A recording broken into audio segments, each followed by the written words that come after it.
ದೇವರಿಲ್ಲ ಮತ್ತೇನು ಉಪ್ಪಿನಿಂದ ರುಚಿ ಇಲ್ಲ. ಹೌದು, ಮೊದಲೇ ದೇವರೇ ಯಾರು? ತಾಯಿ. ಯಾಕಂದ್ರೆ 9 ತಿಂಗಳು ಕೊಡ್ತಾಳೆ ತಾಯಿ. 9 ತಿಂಗಳು, ಇವೆಲ್ಲ 9 ತಿಂಗಳು ಮಕ್ಕಳನ್ನ ನಿಮ್ಮ ಗರ್ಭದಲ್ಲಿ ಇಟ್ಟುಕೊಂಡು 9 ತಿಂಗಳು ಅವರ ಭಾರವನ್ನ ನೀವು ಬರ್ತೀವಿ. ಇನ್ನು ಚುಚ್ಚಿದ್ರೆ ಕಷ್ಟ ಆಗ್ತದೆ. ಅಂಥದ್ದು 9 ತಿಂಗಳು ಇನ್ನೊಂದು ಜೀವಿಯನ್ನ ತನ್ನ ಗರ್ಭದಲ್ಲಿ ಇಟ್ಕೊಳ್ಬೇಕು ಅಂತಂದ್ರೆ ಎಷ್ಟು ಶಕ್ತಿ ಬೇಕಾಗ್ತದೆ. ಅಷ್ಟು ಅದ್ಭುತವಾದ ಶಕ್ತಿ ನಿಮ್ಮಂತಿದೆ. ಹೌದು, ಆದ್ರೆ ಈಗ ಏನಾಗ್ಬಿಟ್ಟಿದೆ ಅಂತಂದ್ರೆ, ಮೊದಲಿನ ತಾಯಂದ್ರು ಏನ್ ಮಾಡ್ತಾ ಇದ್ರು, ಗರ್ಭವತಿಯರಾದಂತಹ ಸಂದರ್ಭದಲ್ಲಿ ಮಕ್ಕಳಿಗೆ ಏನ್ ಮಾಡ್ತಾ ಇದ್ರು ಅಂತಂದ್ರೆ, ಅವರು ಗರ್ಭವತಿಯರಾದವಾಗ ದೇವಿ ಸ್ತುತಿಯನ್ನ ಹೇಳ್ತಾ ಇದ್ರು, ದೇವಿ ಪಾರಾಯಣವನ್ನ ಕೇಳ್ತಾ ಇದ್ರು, ಲಲಿತಾ ಸಹಸ್ರನಾಮಗಳನ್ನ ಕೇಳ್ತಾ ಇದ್ರು, ವಿಷ್ಣು ಸಹಸ್ರನಾಮ ಹೇಳ್ತಾ ಇದ್ರು. ಎಲ್ಲೆಲ್ಲಿ ಸತ್ಯನಾರಾಯಣ ಪೂಜೆ ನಡೀತದೆ ಕಥೆಗಳನ್ನ ಕೇಳೋದಕ್ಕೆ ಹೋಗ್ತಾ ಇದ್ರು, ಏನು ಪ್ರವಚನಗಳನ್ನ ಕೇಳ್ತಾ ಇದ್ರು. ಹೌದು, ಪುರಾಣ ಪುಣ್ಯ ಕಥೆಗಳನ್ನ ಕೇಳ್ತಾ ಇದ್ರು, ಮೈ ತುಂಬಾ ಬೆಟ್ಟ. ಹೌದು, ಈಗಿನ ತಾಯಂದಿರು ಆವಾಗಿನ ತಾಯಂದಿರು ವ್ಯತ್ಯಾಸ ಹೇಳ್ತಾರೆ ನಾನು. ಈಗಿನ ತಾಯಂದಿರು ನಾನು ಭಾಳ ಕಡೆ ಕೇಳಿದ್ದೇನೆ. ಯಾಕಂದ್ರೆ ನಿಮಗೆಲ್ಲ ಒಂದೊಂದೇ ಸಂಸಾರಗಳಾದ್ರೆ ನಮ್ಮ ಕಡೆ ಎಲ್ಲ ಬರ್ತಾರೆ, ಎಲ್ಲ ಹೇಳ್ಕೊಂಡು. ಹೌದು, ಏನಂತಂದ್ರೆ ಬೆಡ್ ರೆಸ್ಟ್ ಹೇಳ್ಬೇಕಿದ್ದಾರೆ. ಹೌದು, 1, 2, 3 ತಿಂಗಳು ಆಗ್ತಾನೆ ಏನ್ ಮಾಡ್ಬಿಡ್ತಾರೆ, ಬೆಡ್ ರೆಸ್ಟ್ ಹೇಳ್ಬಿಡ್ತಾರೆ. ಬೆಡ್ ರೆಸ್ಟ್ ಹೇಳಿದಂತ ಸಂದರ್ಭದಲ್ಲಿ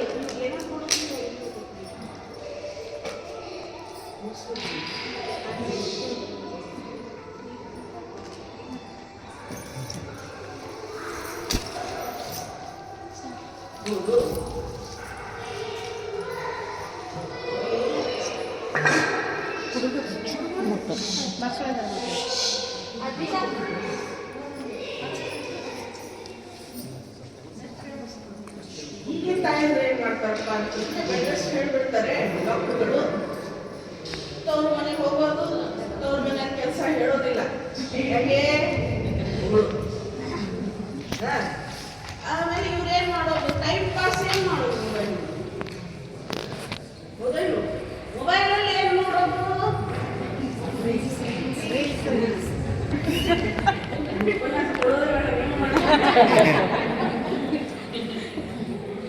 ಹೌದು, ರೀಲ್ಸ್ ನೋಡೋದು, ವಾಟ್ಸ್ಆಪ್ ನೋಡೋದು, ಫೇಸ್ಬುಕ್ ನೋಡೋದು,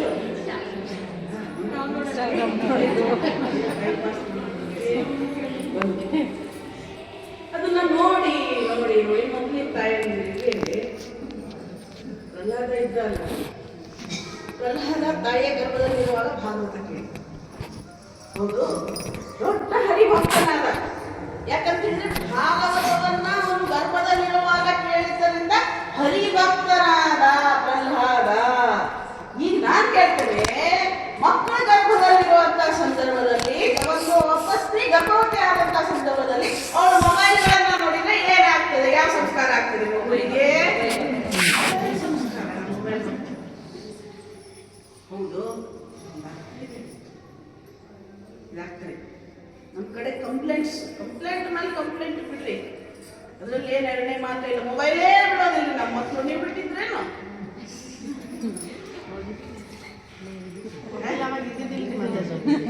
ಮೊಬೈಲ್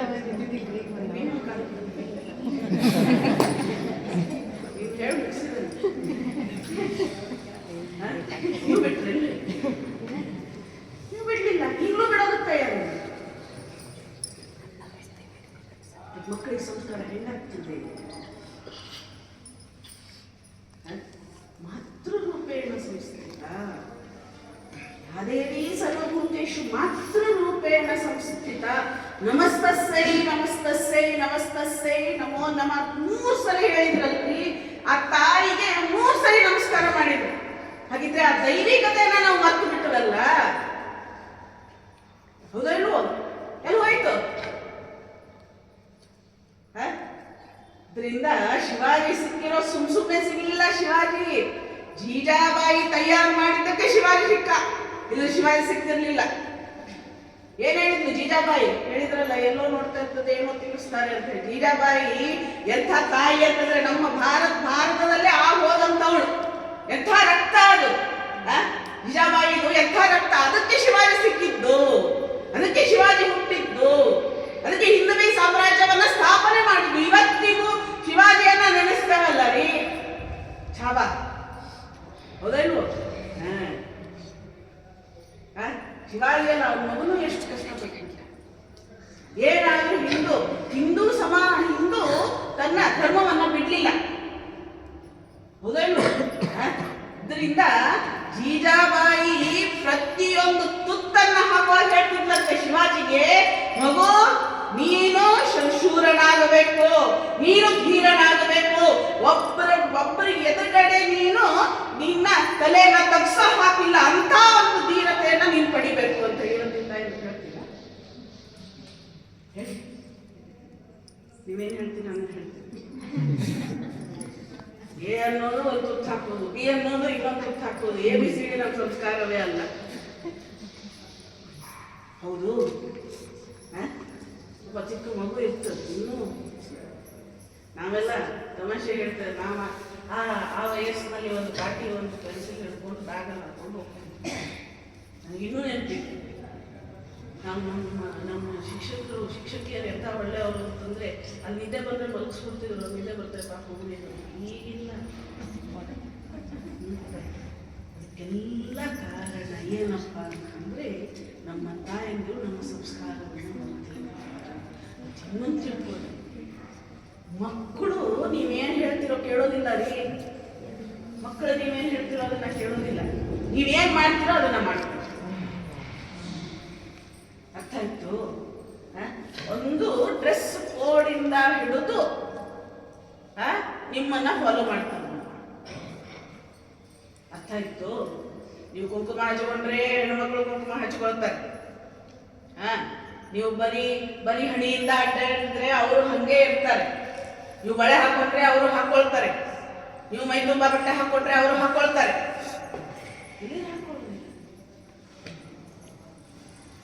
ಹಾಗಿದ್ರೆ ಯಾರ ಮೇಲೆ ಜವಾಬ್ದಾರಿ? ತಾಯಿ ಮೇಲೆ. ಮಹಿಳಾ ದಿನಾಚರಣೆ ಯಾರು ಹೇಳ್ತಾ ಇದ್ರು, ಮಹಿಳಾ ದಿನಾಚರಣೆ ದಿವಸ ಯಾವುದೋ ಹೇಳಿದ್ರಪ್ಪ, ಅದು ಡಾನ್ಸ್ ಅಂತ ನೆನಪಿಲ್ಲ. ಅದಾಗಿ ನೀವೆಲ್ಲರೂ ಓದಿ ಹೇಳ್ತಿದ್ರು, ನಂಗೆ ಡಾನ್ಸ್ ನೆನಪಿಲ್ಲ. ಅದೇನೋ ಡಾನ್ಸ್ ಮಾಡಿಸಿದ್ರು, ಎಂಥ ಡಾನ್ಸ್ ಗೊತ್ತಿಲ್ಲ ನನಗೆ, ಅಂತ ಡಾನ್ಸ್ ಮಾಡಿಸಿದ್ರು. ಅದಕ್ಕಾಗಿ ಮಹಿಳಾ ದಿನಾಚರಣೆಗಳನ್ನ ಮಾಡೋದ, ಅಥವಾ ನಾವು ಶ್ರೇಷ್ಠರು ಅಂತ ಹೇಳ್ಕೊಳ್ಳೋದಕ್ಕೆ ದಿನಾಚರಣೆಯನ್ನ ಮಾಡೋದ? ಮಜಾ ಮಾಡೋದಕ್ಕೆ ಮಹಿಳಾ ದಿನಾಚರಣೆಯನ್ನ ಆಚರಣೆ ಮಾಡೋದ? ಅಲ್ಲ. ನಮ್ಮ ಸಂಸ್ಕಾರವನ್ನ, ನಮ್ಮ ಸಂಸ್ಕೃತಿಯನ್ನ, ನಮ್ಮ ಭಾರತದ ಮಣ್ಣಿನ ಒಂದು ಸ್ಥೈರ್ಯವನ್ನ ಹೇಳೋದಕ್ಕೆ ಎಂತವ್ರು ಹೋಗಿದ್ದಾರೆ ನಮ್ಮ ಭಾರತ ದೇಶದಲ್ಲಿ. ಮತ್ತು ಬಿಟ್ವಲ್ಲ ಇವತ್ತು ನಾವು, ಹೌದಾ ಇಲ್ವೋ? ಜೀಜಾಬಾಯಿ, ಆಮೇಲೆ ಸ್ವಾಮಿ ವಿವೇಕಾನಂದರ ತಾಯಿ ಮುನೀಶ್ವರಿ ದೇವಿ ಏನ್ ಹೇಳಿದ್ಲು ತಾಯಿ? ಅವ್ರೇನು ಓದ್ಲಿಲ್ಲ, PhD ಮಾಡಲಿಲ್ಲ, BSc ಮಾಡಲಿಲ್ಲ, MSc ಮಾಡಲಿಲ್ಲ, ಏನೂ ಮಾಡಲಿಲ್ಲ, ಎಲ್ಲೂ ಹೋಗ್ಲೇ ಇಲ್ಲ, ಹೊರಗಡೆ ಹೋಗ್ಲಿಲ್ಲ. ಮತ್ತು ನಮ್ಮ ಶ್ರೀಮಾತೆ ಶಾರದಾದೇವಿ,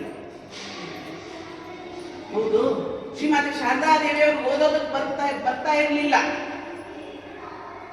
ಆದ್ರೂ ಕೂಡ ಶ್ರೀಮಾತೆ ಶಾರದಾದೇವಿಯವರು, ವಿವೇಕಾನಂದರು ಶ್ರೀಮಾತೆ ಶಾರದಾದೇವಿಯವರ ಕಡೆ ಹೋಗುವಂತ ಸಂದರ್ಭದಲ್ಲಿ ಅವರು ಪಶ್ಚಾತ್ತಿತ್ತ ಬಂದ್ರಲ್ಲ ಸ್ವಾಮಿ ವಿವೇಕಾನಂದರು, ಶ್ರೀಮಾತೆ ಶಾರದಾದೇವಿಯವರ ಕಡೆ ಹೋಗುವಾಗ ಆ ಒಂದು ಗಂಗೆ ನೀರನ್ನು ಚಿಕ್ಕಿಸ್ಕೊಳ್ತಾ ಹೋಗ್ತಾ ಇದ್ರಂತ. ಅವ್ರು ಯಾಕೆ ಸ್ವಾಮೀಜಿ ಯಾಕಂತ ಕೇಳುವಂತ ಸಂದರ್ಭದಲ್ಲಿ ಅವ್ರು ಹೇಳಿದ್ರಂತೆ, ಸ್ವಾಮಿ ಹೇಳ್ತಾರೆ, ಶ್ರೀಮಾತೆ ಎಂಥ ಪವಿತ್ರತಾ ಸ್ವರೂಪಿಣಿ ಅವಳು, ಯಾರು? ಶ್ರೀಮಾತೆ.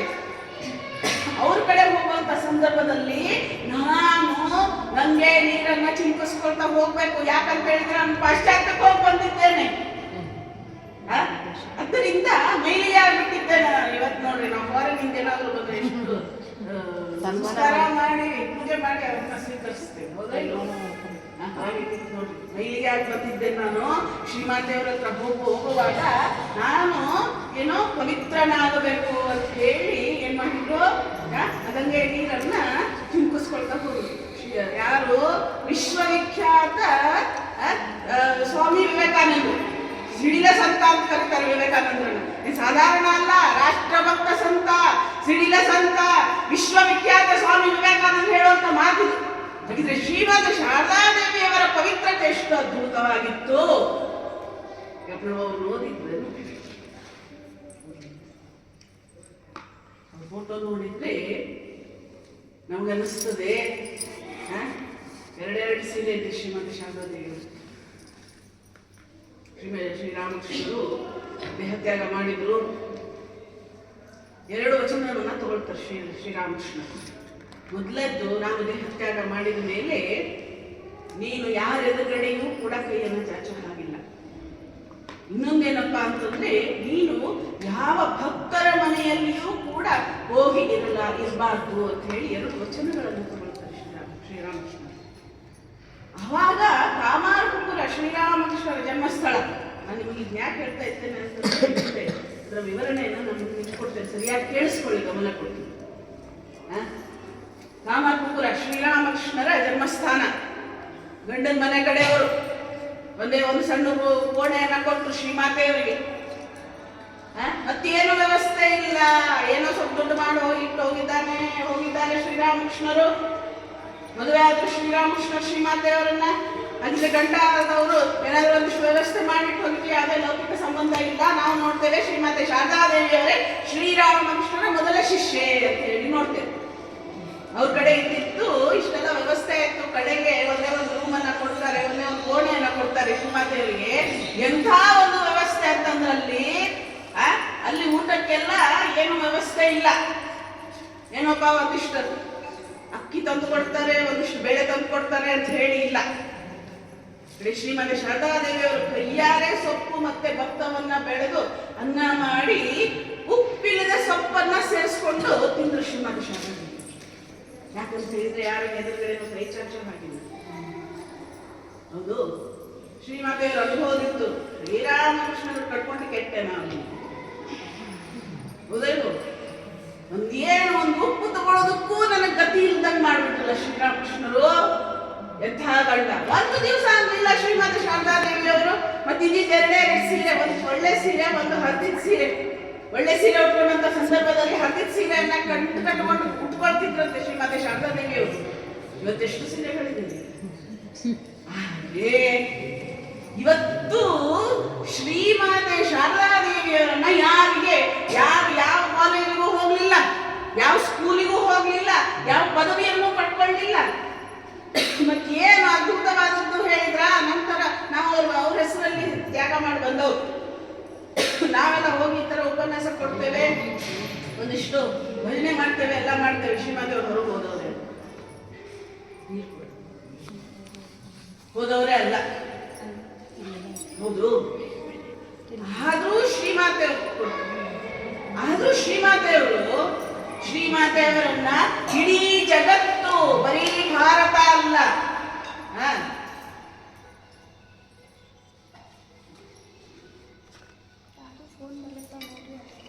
ಇಡೀ ಜಗತ್ತು ಇವತ್ತು ಶ್ರೀಮಾತೆ ಶಾರದಾದೇವಿಯವರನ್ನ ತಾಯಿ ಅಂತ ಹೇಳಿ ನೀವು ಜೀವನ ಓದಿದ್ರೆ ಗೊತ್ತು. ನಮ್ಮ ಸಮಯ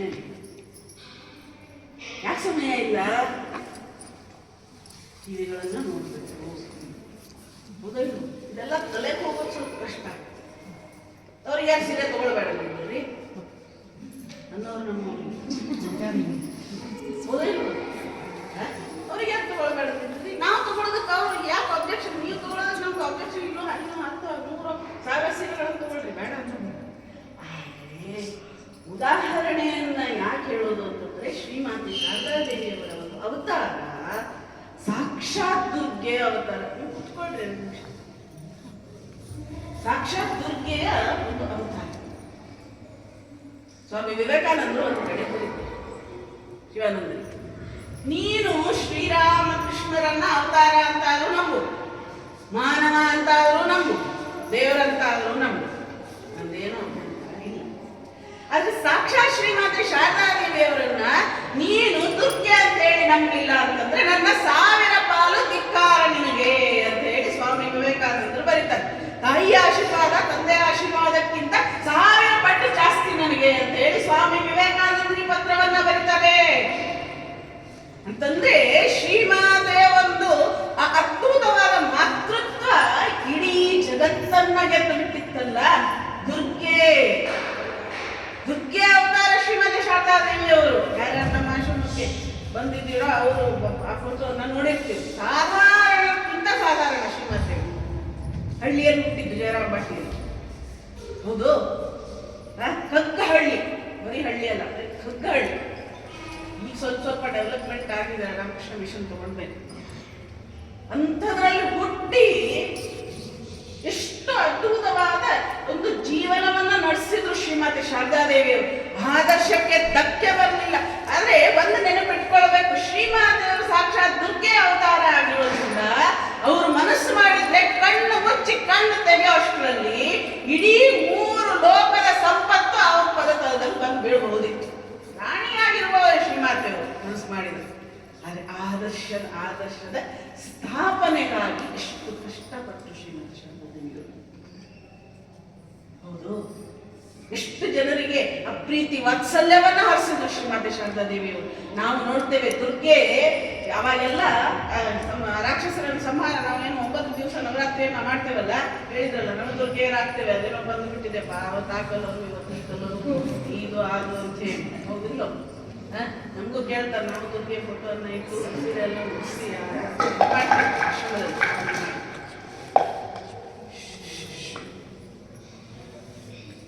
ನಮಗೂ ಕೇಳ್ತಾರೆ, ಮಾತಾಜಿ ಇವತ್ತು ಈ ಕಲರ್ ಇದೆ, ಇದನ್ನೇ ಮುಗಿಸೋದಿಲ್ಲವನ್ನ ಅಂದ್ರೆ ನಾವು ಮುಗಿಸೋದಿಲ್ಲ. ಯಾವ್ದು ಮನಸ್ಸಿಗೆ ಪ್ರೇರಣೆ ಬರ್ತದೆ ನಾವು ಮುಗಿಸೋದು. ಇಷ್ಟಕ್ಕೆ ಸೀಮಿತ ಆಗ್ಬಾರ್ದು.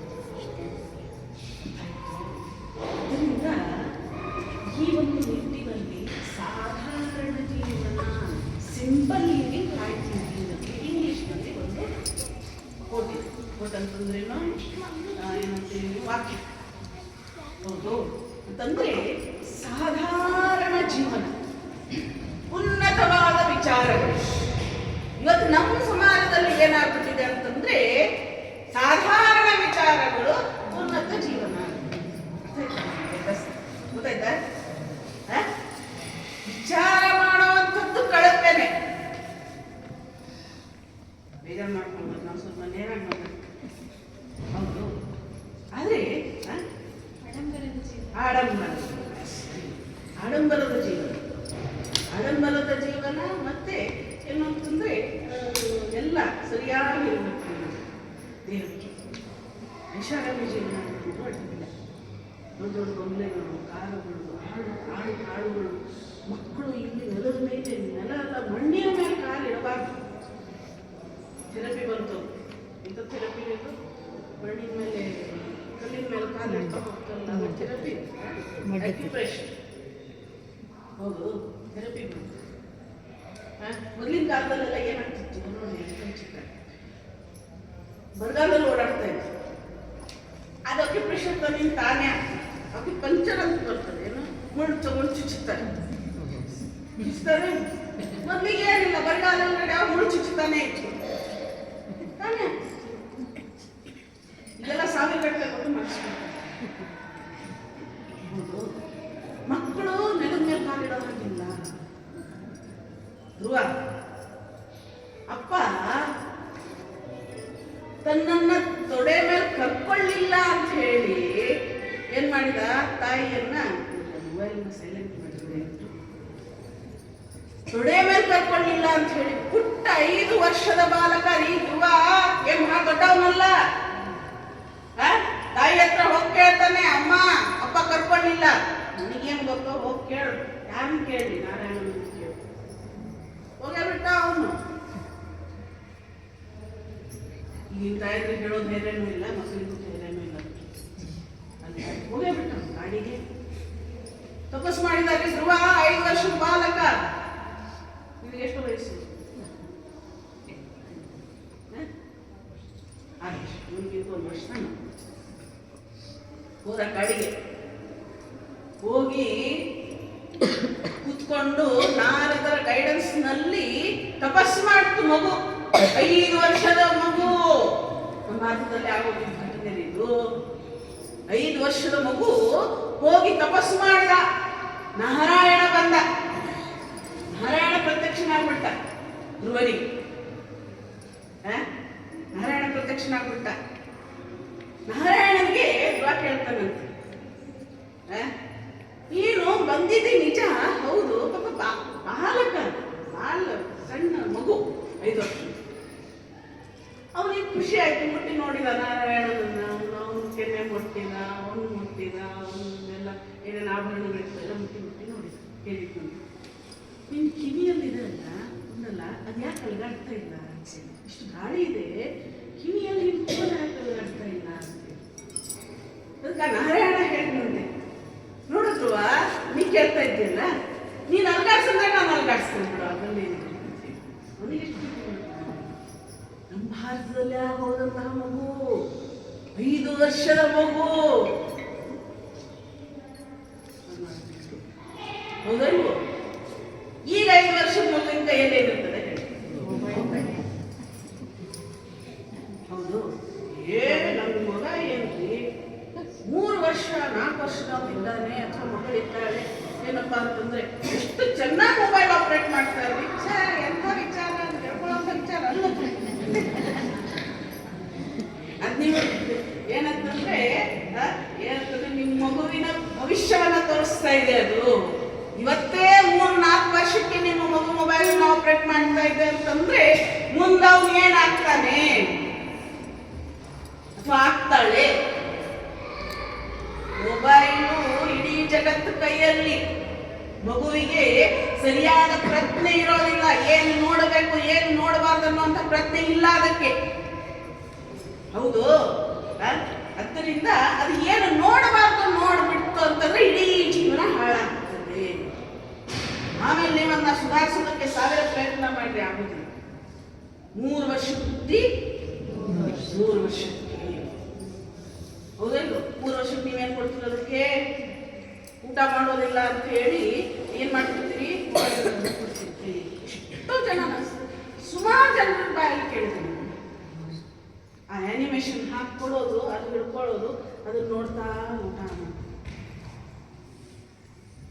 ಹೌದು, ಈಗಿನ ಕಾಲದಲ್ಲಿ ಏನ್ ಮಾಡ್ತಾ ಇದ್ರು? ಕರೆಕ್ಟ್, ಮೊಬೈಲ್ ಇರಲಿಲ್ಲ, ಅದು ಒಂದು ವರ. ಅವಾಗ ಮಕ್ಕಳಿಗೆಲ್ಲ ಚಂದ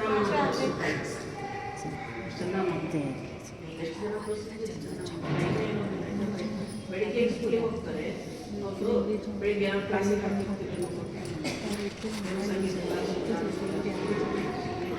ಆಮೇಲೆ ಅದು ಸಾಯಂಕಾಲ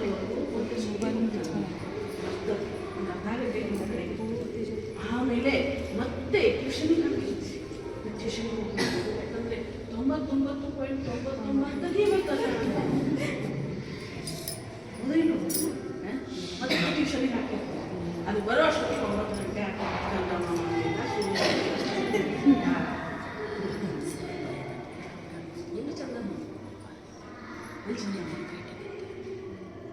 ಆಗಿನ ಕಾಲದಲ್ಲೆಲ್ಲ ಕೈ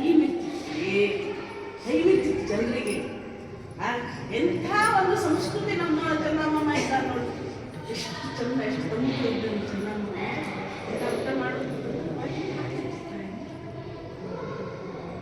ಮೊಬೈಲ್ ಕೊಡ್ತಿದ್ದು ಬಾಯಿಗೆ ಬೇಬೇಕು ಲೇಟ್ ಆಗ್ತದೆ, ಲೇಟ್ ಆಗ್ತದೆ. ಏನು ಸಾಧಿಸ್ತಿದ್ದೇನೆ,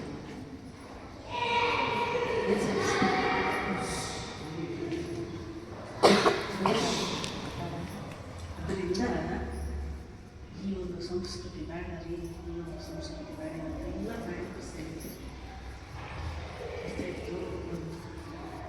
ಇನ್ನೊಂದೇನಪ್ಪ ಅಂತಂದ್ರೆ, ಇದು ಸೀತೆಯ ಒಂದು ಆದರ್ಶ, ಪವಿತ್ರತೆ. ಸೀತೆಯ ಒಂದು ಆದರ್ಶ ಮತ್ತು ಪವಿತ್ರತೆ. ಸ್ವಾಮಿ ವಿವೇಕಾನಂದರು ಮಾತಾಡ್ತಾರೆ, ಯಾವಾಗ ನಾವು ಸೀತೆ ಸಾವಿತ್ರಿಯರ ಒಂದು ಪವಿತ್ರತೆಯನ್ನು ನಾವು ಮರಿತೇವೋ, ಹಿಂದೂ ಸಮಾಜದವರು, ಹಿಂದೂಗಳು, ಆವಾಗ ನಮ್ಮ ಸಮಾಜ ಅಲ್ಲಾಡೋದಕ್ಕೆ ಪ್ರಾರಂಭ ಆಗ್ತದೆ, ಪ್ರಾರಂಭ ಆಗಬಿಡ್ತು. ಯಾಕಂತ ಹೇಳಿದ್ರೆ ಸೀತೆಯನ್ನ ಮರೆತು ಬಿಟ್ವಿ. ಸೀತೆಯನ್ನ ಮರೆಯೋದಲ್ಲದೆ ಅವಳ ಪಾವಿತ್ರ್ಯತೆಯನ್ನು ಮರೆತು ಬಿಟ್ವಿ ನಾವು. ಹೌದು, ಇವತ್ತು every one wants their children to be over social. ನಿಮಗರ್ಥ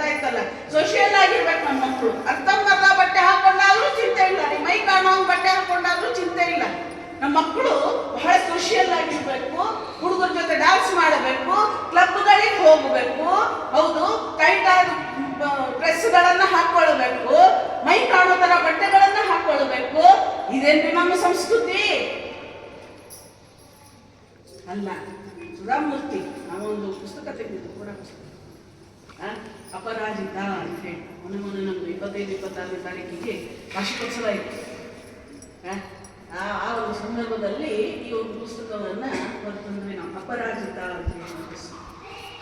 ಇದರಲ್ಲಿ ಸೀತೆಯಿಂದ ಹಿಡಿದು ಅರುಣಿಮ ಸಿನ್ಹಾವರೆಗೂ ಎಲ್ಲರ ಜೀವನ ಸಂಕ್ಷಿಪ್ತವಾಗಿದೆ. ಯಾಕಂದ್ರೆ ನಿಮ್ಗೆ ದೊಡ್ಡ ದೊಡ್ಡ ಪುಸ್ತಕ ಓದೋಕ್ಕಾಗೋದಿಲ್ಲ, ಓದೋಲ್ವ? ಈಗ ದೊಡ್ಡ ದೊಡ್ಡ ಪುಸ್ತಕ ಅಂತಂದು ಬಿಟ್ರೆ ಏನಾಗ್ಬಿಡ್ತದೆ, ನೀವು ದೊಡ್ಡ ದೊಡ್ಡ ಸೀರಿಯಲ್ಗಳನ್ನ ನೋಡ್ತೀವಿ, ವರ್ಷಾಂಗದ ಸೀರಿಯಲ್ಗಳನ್ನ ನೋಡ್ತೀವಿ, ಓದಲ್ವ? ಒಂದೊಂದು ಸೀರಿಯಲ್ ಎಷ್ಟು ವರ್ಷ ಇರ್ತದ್ರಿ? 4 ವರ್ಷ, 3 ವರ್ಷ, 4 ವರ್ಷ ಓದಲ್ವ?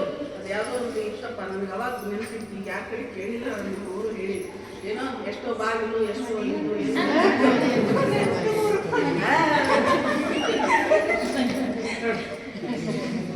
ಆ ಸೀರಿಯಲ್ಲು ಹೌದು. ಇನ್ನೊಂದೆರಡು ಇರ್ಬೋದು, ಅದನ್ನು ಪುಟ್ಟ ಗೌರಿ ಹೌದು, ಇವೆಲ್ಲ ನೋಡ್ತೀರಿ, ವರ್ಷಾಂಗತಿ ನೋಡ್ತೀರಿ. ಪುಸ್ತಕ 3 ಪೇಜ್ ದಾಟಿ ನಾವು ಯೋಚನೆ ಮಾಡಿದ್ವಿ, ಯೋಚನೆ ಮಾಡಿದ್ವಿ 100 ಪೇಜ್ ಸಾಕಪ್ಪ ಮ್ಯಾಗಝಿನ್. ಅದ್ರ ಭಗವಂತನ ಕೃಪೆಯಿಂದ 80 ಪೇಜ್.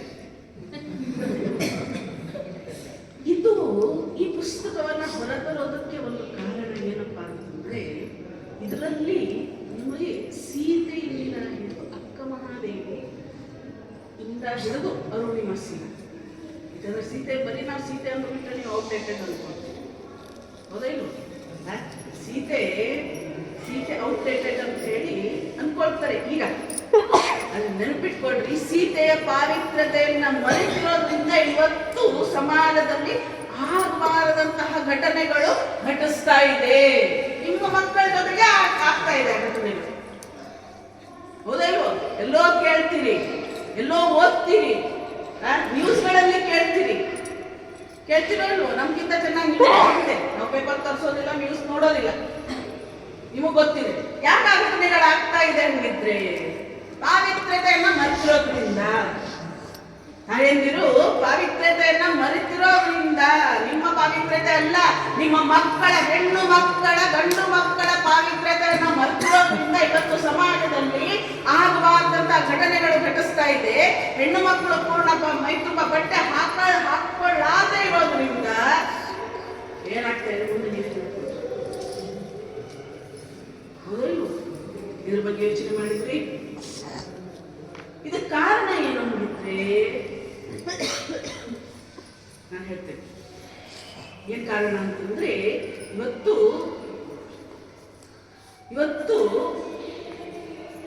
ನೀವು ಚಿಕ್ಕವರಿರುವಾಗ ಅವ್ರು ಯಾವ್ದು ಬಟ್ಟೆ ಹಾಕ್ತಾರೆ ನೋಡ್ರಿ, ಚಿಕ್ಕವರಿರುವಾಗ ಚಂದ ಕಾಣಿಸ್ತದೆ ಅಂತ ಹೇಳಿ ಯಾವ್ದು ಬಟ್ಟೆ ಹಾಕ್ತಿರಲ್ಲ, ಅದೇ ಸಂಸ್ಕಾರವನ್ನ ಮಕ್ಕಳು ಪಡ್ಕೊಳ್ತಾರೆ.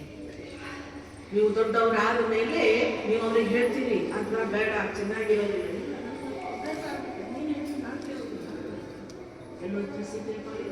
ಸೀತೆ ಬಗ್ಗೆ ಹೇಳಿದ್ರ ನೀವು?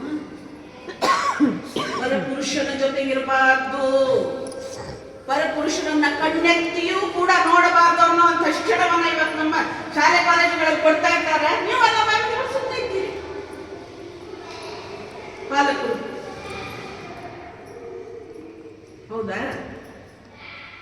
ಯಾಕೆ ತಪ್ಪು? ಸ್ಕೂಲಿಗೆ ಯಾರು ಕಳಿಸ್ತಾರೆ? ಫೀಸ್ ಕಟ್ಟಿ ಲಕ್ಷ ಗಟ್ಟಲೆ ಫೀಸ್ ಕಟ್ಟಿ ಕಳಿಸ್ತಿರಲ್ಲ ಸ್ಕೂಲ್ಗಳಿಗೆ.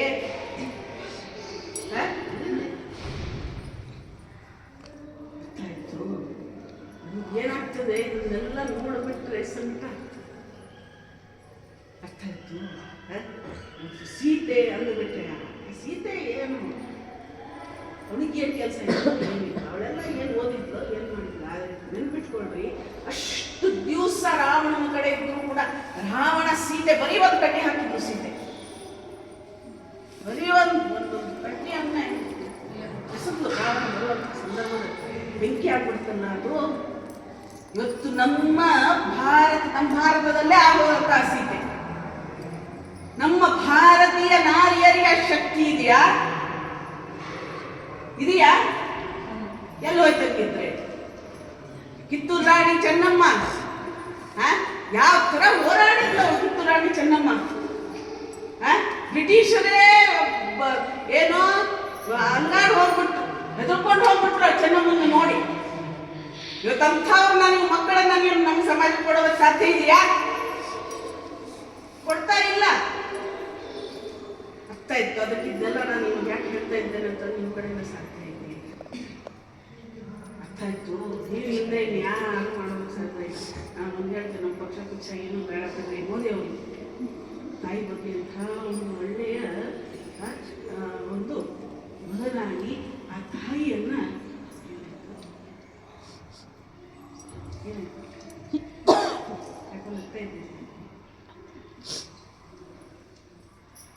ತಾಯಿಯನ್ನ ಇಷ್ಟೊಂದು ಗೌರವ ಅದರಿಂದ ಅಂಥ ಒಬ್ಬ ಜೀವಂತ ವ್ಯಕ್ತಿಯನ್ನ ಇವತ್ತು ನಮಗೆ ಕೊಟ್ಟಿದ್ದಕ್ಕೆ ಇವತ್ತು ಕುಂಭಮೇಳ ಆಯಿತು. 66 ಕೋಟಿ ಜನ ಹಿಂದೂಗಳು ಸೇರಿದ್ದಿದೆ ಅಂದರೆ ಎಲ್ಲರೂ ಇದೆಯಾ? ರೆಕಾರ್ಡ್ ಎಲ್ಲ ರೆಕಾರ್ಡ್ ಬ್ರೇಕ್. ಹೌದು, ಇಂಗ್ಲೀಷ್ ರೆಕಾರ್ಡ್ ಆಗೋಗ್ಬಿಡ್ತಲ್ಲ. 66 ಕೋಟಿ ಯಾರು ಕೇಳ್ತೀರಿ? ಎಲ್ಲ ಕುಂಭಮೇಳಕ್ಕೆ ಹೋಗ್ಬಂದಿಲ್ಲ ಅಂತ. ಹೌದು, ಇಂಥ ಅದ್ಭುತವಾದ ಅಂಥವ್ರನ್ನ ಕೊಡೋದು ಸಾಧ್ಯ ಇಲ್ಲ.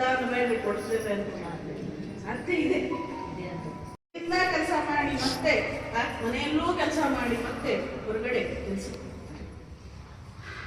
ಅಂಥ ಒಂದು ಸಂದರ್ಭದಲ್ಲಿ ಇದ್ರೆ ಅದ್ಭುತವಾದ ಸ್ವಾಮಿ ವಿವೇಕಾನಂದರ ಮಾತಿನಲ್ಲಿ ಹೇಳಬೇಕು ಅಂತಂದ್ರೆ, ಸಿಂಹ ಸದೃಶವಾದ ಮಕ್ಕಳನ್ನ, ಸಿಂಹ ಸದೃಶವಾದ ವ್ಯಕ್ತಿತ್ವವುಳ್ಳಂತಹ ಮಕ್ಕಳನ್ನ ಸಮಾಜಕ್ಕೆ ಕೊಡುವಂತಹ ಜವಾಬ್ದಾರಿ ಮತ್ತು ಶಕ್ತಿ ನಿಮ್ಮಲ್ಲೇ ಇದೆ. ಅರ್ಥ ಆಯ್ತು? ಆದ್ದರಿಂದ ಸಾಧಾರಣ ವಿಚಾರಗಳನ್ನು ಕೊಡಬೇಡ್ರಿ ಮಕ್ಕಳಿಗೆ. ಏನಂತಂದ್ರೆ ಅವ್ರಿಗೆ ಬರೀ ನೀವು ನೋಡಪ್ಪ ಇಂಜಿನಿಯರ್ ಆಗಬೇಕು, ಡಾಕ್ಟರ್ಗಳ ಇಂಜಿನಿಯರ್ಗಂತೂ ಇಂಜಿನಿಯರ್ ತೊಳಗ್ತಾ ಇದ್ದಾರೆ ನಮ್ಮ ಸಮಾಜದಲ್ಲಿ. ಎಲ್ಲರೂ ಡಾಕ್ಟ್ರೇ, ಎಲ್ಲರೂ ಇಂಜಿನಿಯರ್ಸ್. ನಾನು ತಮಾಷೆ ಮಾಡ್ತಾ ಇರ್ತೇನೆ. ಈ ಡಾಕ್ಟರ್ಗಳು ಯಾವ ಈ ಬಟ್ಟಿಗೆ ಒಬ್ರು ಡಾಕ್ಟ್ರು, ಈ ಬಟ್ಟಿಗೆ ಒಬ್ರು ಡಾಕ್ಟರ್ ಬರೋದು ಎಲ್ಲ ಮನೆಗಳಿಗೆ ಒಬ್ಬೊಬ್ರು ಡಾಕ್ಟರ್ ಸ್ಪೆಷಲಿಸ್ಟ್. ಈಗ ಉಳಿಲಿಲ್ಲ ಭಾಗ ಯಾವುದು, ಕಾಲಿಗೆ ಒಬ್ರು, ಕೈಗೆ ಒಬ್ರು, ಮಿದುಳಿಗೆ ಒಬ್ರು, ಎಲ್ಲರ ಕಡೆ ಒಬ್ಬೊಬ್ರು ಆಗ್ತಿದ್ದಾರೆ. ಹೌದು, ಈ ಕೈ ಬೆರಳಾದ್ಮೇಲೆ ನರ ಬರ್ತದೆ, ಒಂದೊಂದು ನರಕ್ಕೆ ಒಬ್ಬೊಬ್ರು. ಅಷ್ಟು ತುಳುಕ್ತಾ ಇದೆ ಸಮಾಜ. ಸೈನಿಕರಲ್ಲಿ ಯಾರು ಬರೋದಕ್ಕೆ ಸಾಧ್ಯ ಇದೆ ಹೇಳ್ರಿ? ಸಾಕು, ನಮ್ಮ ಡಾಕ್ಟರ್ ಇಂಜಿನಿಯರ್ ಸಾಕಾಗಿದ್ದಾರೆ. ಉತ್ತರ ಕರ್ನಾಟಕ ಭಾಷೆ ರಗಡ ಆಗ್ಬಿಟ್ಟಿದೆ ನಿಮಗೆ. ಒಬ್ಬೊಬ್ಬರೇ ಮಕ್ಕಳಲ್ಲ, ಒಬ್ಬರೇ ಮಕ್ಕಳು ಒಬ್ಬರು ಹೇಳ್ತಾ ಇರ್ತೀವಿ, 4 ಜನ ಮಕ್ಕಳು ಇರ್ಬೇಕು. ಒಬ್ಬರು ಸೈನಿಕರು, ಒಬ್ರು ಸನ್ಯಾಸಿಗಳು, ಇಬ್ರು ಸಂಸಾರಸ್ಥರು. ನೀವು ಇಟ್ಕೊಳ್ಳಿ, ನಿಮ್ಮ ಕನ್ಸೇಷನ್. ಯಾಕಂದ್ರೆ ನಿಮ್ಮ ಕಡೆ ನಮಗೊಬ್ಬರು ಕೊಡ್ರಿ, ದೇಶಕ್ಕೊಬ್ಬರು ಕೊಡ್ರಿ, ಆಮೇಲೆ ನೀವಿಬ್ರು ಇಟ್ಕೊಳ್ರಿ ಬೇಕಾಗ್ತದೆ ಅಂತ ಹೇಳಿ. ಇವೆಲ್ಲ ಒಬ್ಬೊಬ್ಬರೇ either engineer or doctor or nothing. ತಾಯಿ ಅಂತ ಹೇಳಿ ನಾನು ಮುಗಿಸ್ತೇನೆ. ತಾಯಿ ಉದಾಹರಣೆ ಬರ್ತದೆ. ತಾಯಿಗೆ 3 ಜನ ಮಕ್ಕಳು.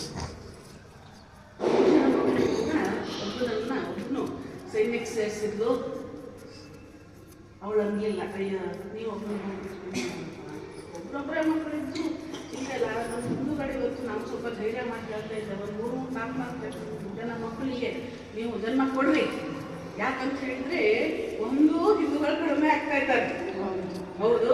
ಇನ್ನೊಂದು ನಮ್ಮ ಸೈನ್ಯಕ್ಕೆ ಸೇರೋರು ಕಡಿಮೆ ಆಗ್ತಾರೆ. ಅರ್ಥ ಆಯ್ತು? ಅದರಿಂದ ಚಿಂತೆ ಮಾಡಬೇಕು, ಏನೂ ಆಗೋದಿಲ್ಲ. ರೈತನ ಅನ್ನುವಂಥದ್ದು ಆಗದೆ ಎಲ್ಲಿ ಆ ತಾಯಿಗೆ 3 ಜನ ಮಕ್ಕಳು. ಆ 3 ಜನ ಮಕ್ಕಳು ಒಬ್ಬನ ಸೇವೆ ಸೇರಿಸಿದ್ಲು.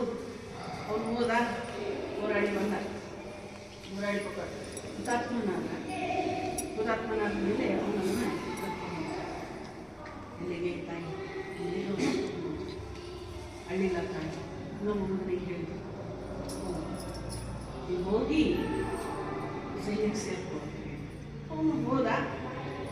ನೋಡಿ, ನಮ್ಮ ಜನ ಅಂತಾರೆ ಸೈನಿಕರಿಗೆ ಕೊಡ್ತಾ ಇಲ್ಲ ರೀ, ಒಳ್ಳೊಳ್ಳೆ ವ್ಯವಸ್ಥೆಗಳನ್ನು ನೋಡಿ ಕೊಟ್ಟಿರ್ತಾರೆ, ಒಳ್ಳೊಳ್ಳೆ ಎಷ್ಟು ಸರಿ ಆ ಮಾತನ್ನ ಕೇಳ್ತಾರೆ. ಕೇಳಿದಾಗ ಒಂದ್ಸಲಿ ಬೇಜಾರಾಗ್ತಿದ್ದಾರೆ. ಅದು ನಮ್ಮ ಜನ ಮಾತಾಡ್ತಾರೆ ಏನು ಅಂತಂದ್ರೆ ಅವರಿಗೆ ಕೊಡ್ತಾರೆ, ಅವರಿಗೆಲ್ಲ ಒಳ್ಳೊಳ್ಳೆ ವ್ಯವಸ್ಥೆಗಳನ್ನು. ಆದರೆ ಯೋಚನೆ ಮಾಡಿ, ಒಬ್ಬ ಸೈನಿಕ ತಾಯಿ, ತಂದೆ, ಮದುವೆಯಾಗಿದ್ದರೆ ಹೆಂಡತಿ, ಮಕ್ಕಳು ಎಲ್ಲರನ್ನೂ ಕೂಡ ಬಿಟ್ಟು ಹೋಗ್ಬೇಕಾಗ್ತದೆ. ಅವರು ವಾಪಸ್ ಬರ್ತಾನೆ ಹೋಗ್ಬಿಡ್ತಾರೆ. ಹೌದು, ಅಂಥ ತಮ್ಮ ಜೀವವನ್ನೇ ಮುಡಿಪಾಗಿಟ್ಟು ನಮ್ಮೆಲ್ಲರನ್ನೂ ಕೂಡ ರಕ್ಷಣೆ ಮಾಡ್ತಾರಲ್ಲ ಸೈನಿಕ. ನಾವು ಅದನ್ನ ಭಾವಿಸ್ಕೊಳ್ತೀವ? ಇಲ್ಲ, ಎಲ್ಲಾರ ಬಿಟ್ಟರೆ ಅವರಿಗೆ ನೋಡೋದಕ್ಕೆ ನಾವು ಆ ಮಾತನ್ನು ಆಡಬಾರ್ದು ನಮ್ಮ. ಹೌದು, ದೇವ್ರ ನೆಕ್ಸ್ಟ್ ಸೈನಿಕರೇ. ಅವ್ರ ಸೈನಿಕರು ಇದ್ದಾರಂತೆ ಪಾಕಿಸ್ತಾನದವ್ರು, ಯಾರು ನಮ್ಮ ಕಡೆ ಕೊಡೋದಿಲ್ಲ. ಇಲ್ಲಿ ಬಂದು ಒಬ್ಬೊಬ್ಬರು ಮುಗಿಸ್ಬಿಡ್ತಿದ್ರು, ಅವರಿಗೆ ಸೇರ್ಕೊಂಡ್ಬಿಡ್ತಿದ್ರು. ನಮ್ಮ ಬಾಂಗ್ಲಾದೇಶದಲ್ಲಿ ಹಿಂದೂಗಳ ಪರಿಸ್ಥಿತಿ ಏನಾಯ್ತು ಗೊತ್ತಲ್ಲ ನಿಮಗೆಲ್ಲ. ತಾಯಿ ನಮ್ಮ ಮಗುವನ್ನು ಕಳಿಸಿದ್ದು, ಮಗನನ್ನು, ಮಗು ಕೂಡ ಹುತಾತ್ಮನಾದ, ಅವ್ರ ದೇಹವನ್ನು ತಗೊಂಡ್ಬಂದು ಅಣ್ಣಿಲ್ಲ ತಾಯಿ. ಇನ್ನೊಬ್ಬನನ್ನ ಲಾಸ್ಟ್ ತಾಯಿ ಅನ್ನಲಿಲ್ಲ, ಮಗನೇ ನೀನೊಬ್ಬನೇ ಗಂಡ ಮಗ, ನನಗೆ ಬೆಂಕಿ ಕೊಡೋದಕ್ಕಾದ್ರೂ ಬೇಕಲ್ಲಪ್ಪ, ನೀನು ಹೋಗ್ಬೇಕ, ಏನು ಮಾಡೋದು ಅನ್ಲಿಲ್ಲ ತಾಯಿ. ಏನಂತೋ, ನೀನು ಸೈನ್ಯಕ್ಕೆ ಸೇರು, ದೇಶ ಸೇವೆ ಮಾಡು. ಕಡೆಗೆ ಅವನು ಕೂಡ ಒಂದು ಯುದ್ಧದಲ್ಲಿ ಸೋತು ಹುತಾತ್ಮನಾಗಿ ಅವಾಗ ಹತ್ತಲು ತಾಯಿ, ಹೋರಾಡೋದು ಪ್ರಾರಂಭ ಮಾಡಿದ ತಾಯಿ. ಅವಾಗ ಅಲ್ಲಿದ್ದವರೆಲ್ಲ ಹೇಳಿದ್ರು, ಅಳಬೇಡಮ್ಮ, ಏನು ಯೋಚನೆ ಮಾಡಬೇಡ, ನಾವೆಲ್ಲ ನಿನ್ನ ಜೊತೆಗಿದ್ದೇವೆ, ನಾವೆಲ್ಲ ನಿನ್ನ ಜೊತೆಗಿದ್ದೇವೆ, ನಾವು ನಿನ್ನನ್ನು ನೋಡ್ಕೊಳ್ತೇವೆ, 3 ಜನ ಮಕ್ಕಳು ಇಲ್ಲ ಅಂತೇಳಿ ನೀನು ಬೇಜಾರು ಮಾಡ್ಕೊಳ್ಬೇಡ ಅಂತ ಹೇಳಿದ್ರು. ಅವಾಗ ಆ ತಾಯಿ ಹೇಳ್ತಾಳೆ, ಇಲ್ಲ ಎಲ್ಲ ಕುತ್ಕೊಂಡು. ಅವಾಗ ಆ ತಾಯಿ ಹೇಳ್ತಾಳೆ, ಇಲ್ಲ ನನಗೆ ಇನ್ಯಾರು ಮಕ್ಕಳಿಲ್ಲ ನನಗೆ ಅಂತ ಹೇಳಿ ನನಗೆ ಬೇಜಾರಿಲ್ಲ, ನನ್ನನ್ನು ನೋಡ್ಕೊಳ್ಳೋದಕ್ಕೆ. ಆದರೆ ಇನ್ನೊಬ್ಬ ಮಗ ಇಲ್ಲದ ದೇಶಕ್ಕಾಗಿ ಕಳಿಸೋದಕ್ಕೆ, ನನಗೆ ಹೋರಾಡೋದಕ್ಕೆ ಅಂತ ಹೇಳಿ ಅರ್ಥ ಇದ್ದೇನೆ. ಅಂಥ ತಾಯಿಗಳು ದೇಶ, ಅಂಥ ಧೀರ ಮಹಿಳೆಯರು ನಮ್ಮ ದೇಶದಲ್ಲಿ. ಹೌದು, ರಾಣಿ ಲಕ್ಷ್ಮೀಬಾಯಿ, ಅಹಲ್ಯಾಬಾಯಿ ಹೋಲ್ಕರ್, ಹೌದು, ಎಷ್ಟು ಜನ ಬೇಕು, ಎಷ್ಟು ಜನ ಬೇಕು ಲೆಕ್ಕ ಇಲ್ಲ. ನಮ್ಮ ಭಾರತ ಸುಮ್ಮನೆ ಭಾರತ ಆಗಿಲ್ಲ. ಹೌದು, ಅದ್ಭುತವಾದ ಧೀರತೆಯ, ರಕ್ತ ಧೀರತೆಯ ಮಣ್ಣನ್ನ ಹೊಂದಿದಂತಹ ಭಾರತ, ಅದ್ಭುತವಾದ ಧರ್ಮವನ್ನು ಹೊಂದಿದಂತಹ ಭಾರತ. ಆದ್ದರಿಂದ ಆ ಒಂದು ನಿಟ್ಟಿನಲ್ಲಿ ಸಮಯ ಆಗಿದೆ. ಹೇಳ್ಬಾರ್ದಂದ್ರೆ ಒಂದೇ ಒಂದು ನಾನು ಕೇಳ್ಕೊಳ್ಳೋದು ಒಂದೇ, ಏನಪ್ಪ ಅಂತಂದರೆ, ಈ ಕಿವಿಯಿಂದ ಕೇಳಿ ಈ ಕಿವಿಯಿಂದ ಬರೋದಕ್ಕಿಂತ ಏನು ಮಾಡೋದು ಒಳ್ಳೆಯದು, ಬೆಳೆಸ್ಕೊಳ್ಳೋದು ಒಳ್ಳೆಯದು. ಹೌದು, ಯಾಕಂತ ಹೇಳಿದರೆ ನಮ್ಗೆ ಅಭ್ಯಾಸ ಆಗ್ಬಿಟ್ಟಿದೆ. ಆ ಸೀರಿಯಲ್ಗಳನ್ನ ಬೇಕಿದ್ರೆ ಅದನ್ನ ಕಾಯ್ದು ಏನಾಗಿದೆ ಅಂತ ಹೇಳಿ ನೋಡ್ಬೋದು. ಹೌದು, ಅದೇ ಇವನ್ನೆಲ್ಲ ಏನಿದೆಲ್ಲ ವಿಚಾರಗಳನ್ನ ಮನಸ್ಸಿಟ್ಕೊಳ್ಬೇಕು, ಒಳ್ಳೆ ಪುಸ್ತಕಗಳನ್ನು ಓದಬೇಕು. ಅರ್ಥ ಆಯ್ತು? ಪುಸ್ತಕಗಳನ್ನು ಓದಬೇಕು. ಮತ್ತು ನೀವು ಮೊದಲಿಗೆ ಓದಬೇಕು ತಾಯಂದಿರು, ಆಮೇಲೆ ಅದನ್ನು ಮಕ್ಕಳಿಗೆ ಒಂದೊಂದೇ ಕಥೆ ರೂಪದಲ್ಲಿ ಆ ಮಕ್ಕಳಿಗೆ ಹೇಳಿದರೆ, ಊಟ ಮಾಡಿಸುವಾಗ ಮೊಬೈಲ್ ಕೊಡಬೇಕು, ಕಥೆಗಳನ್ನು ಹೇಳಿದರೆ ಆವಾಗ ಎಂಥ ಅದ್ಭುತವಾದ ಒಂದು ಪರಿಣಾಮವನ್ನು ಹೊಂದುತ್ತಾರೆ ಮಕ್ಕಳು. ಮತ್ತೆಂಥ ಅದ್ಭುತವಾದ ಒಂದು ಪ್ರಜೆಗಳಾಗ್ತಾರೆ. ನಿಮ್ಮನ್ನ ಎಷ್ಟು ಅದ್ಭುತವಾಗಿ ನೋಡ್ಕೊಳ್ತಾರೆ. ಶ್ರವಣ ಕುಮಾರನ ಕಥೆಯನ್ನು ಯಾವ ಸ್ಕೂಲಲ್ಲೂ ಹೇಳಲಾಗ್ತಾ ಇಲ್ಲ. ನಮ್ಗೆ 5ನೇ ತರವರೆಗೂ ಶ್ರವಣ ಕುಮಾರನ ಕಥೆ ಪ್ರತಿ ವರ್ಷ ಹೇಳ್ತಾ ಇತ್ತು. ಶ್ರವಣ್ ಕುಮಾರ್ ನಿಮಗಾದ್ರೂ ಗೊತ್ತಿದೆಯೋ ಇಲ್ಲೋ? ಐವತ್ತು ಕಡೆ ಹೇಳ್ಕೊಳ್ಳೋದಲ್ಲ ಶ್ರವಣ್ ಕುಮಾರ್ ತಂದೆ ತಾಯಿಯಲ್ಲ. ಹೌದು, ಇವತ್ತೆಲ್ಲ ವೃದ್ಧಾಶ್ರಮ ಕಳಿಸ್ಬಿಡ್ತಾರೆ, ನಿಮ್ಮನ್ನು ಕಳಿಸ್ತಾನೆ ಅರ್ಥ ಆಯ್ತು. ಒಂದು ರೀತಿಯಲ್ಲಿ ಯಾವುದು ಆಗದೆ ಇರಲಿ, ನಿಮ್ಮಲ್ಲಿ ಸ್ವಲ್ಪ ಸಮಯವನ್ನು ಜಾಸ್ತಿ ತಗೊಂಡಿದೆ. ಯಾಕಂತ ಹೇಳಿದರೆ ಇದನ್ನೆಲ್ಲ ನಾವು ಸ್ವಲ್ಪ ಹೇಳಬೇಕಾಗ್ತದೆ. ಅದರಿಂದ ಮುಗಿಸ್ತೇನೆ. ಅವಕಾಶ